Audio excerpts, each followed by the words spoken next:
Ew! Madungis! Pero masarap. Mwah! I-kiss. Sexy time na. Sexy Mega! Ngayong araw ng sweldo, ang tanong ng yes friend kong magastos, Lord, kung hindi siya para sa akin, bakit siya nakasale? Yan na sinasabi ko eh. Pagka ganyang nakasweldo ka na, medyo delikadong nagpupunta sa mall. Kaya kung pwede, iwas-iwasan muna. Lalo pa pagka nakita mong, ay, ang daming nakasale. Dagdag mo pa yung ambience ng mall na talagang parang ini-invite ka na, besumweldo ka na, pwede ka na mag-start ng iyong Christmas shopping. Oh, diba? Si Sexy Megan pagka nadadaan sa mall, no, yung pinakamalapit dito, yung SM MOA, talagang feel mo na yung Pasko, na para bang, teka lang, parang ang sarap ng mag-shopping, sarap na mamili ng mga panregalo, diba? Sa mga family members, sa mga kaibigan, sa mga inaanak.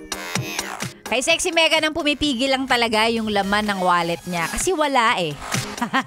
Wala pa. Sige, hintay lang. Hintay lang kayong mga mall. Naku, hintay lang kayo. Pag natanggap ko yung bonus ko, talagang kayo unang-una kong pupuntahan, dadalawin. Waldasin natin yan. Waldas talaga yung term. O hindi rin na. Ito kapag ka dun sa mga... kunwari sa sweldo, tapos baka ngayong sweldo na to, yung iba makakatanggap na ng bonus. I guess magandang habit natin na hindi natin inuubos yan. Diba? Hindi mo kailangan ubusin, hindi porket bonus, uubusin mo talaga ay magpapaka one day millionaire ka. Hindi, maganda rin ilagay mo siya sa kung saan man na, alam mo yun, yung kumbaga parang dagdag ipon or i-invest mo kung saan, kung may mapag-i-investan ka, dapat ganun eh. Diba? Dali talagang sabihin pero ang hirap gawin. Pero at least ni-remind ko sa'yo, di ba, na yun yung pwede mong gawin kung may matatanggap ka mang bonus just in case may mga makakatanggap na o di kaya ng sweldo nila, ganyan. Maganda rin yung nag-iipon tayo. Save something for ourselves. For ourselves. Sinabi.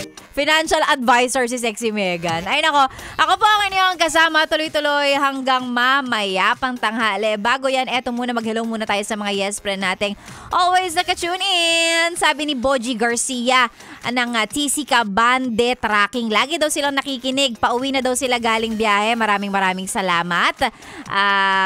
Galing yan kay J. Mark Ventusilio. Ayan. Si Edwin Mendoza. Ate Megan, birthday ko po kahapon. Uy, happy birthday Edwin. And sa lahat din nagsaselebrate ng kanilang birthday today, happy birthday po sa inyo, ha?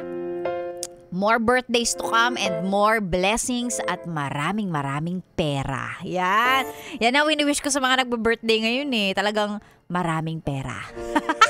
Sexy Megan po yung kasama. Para sa mga nais magpa-shoutout, pwede po, no? I-send lang sa ating Facebook page ang inyong mga pa-shoutout sa ating page na DJ Megan Yes FM. Ako po ang inyong kasama hanggang mamaya pantanghali. Dito lang sa 101.1 Yes FM. Solid! Ikaw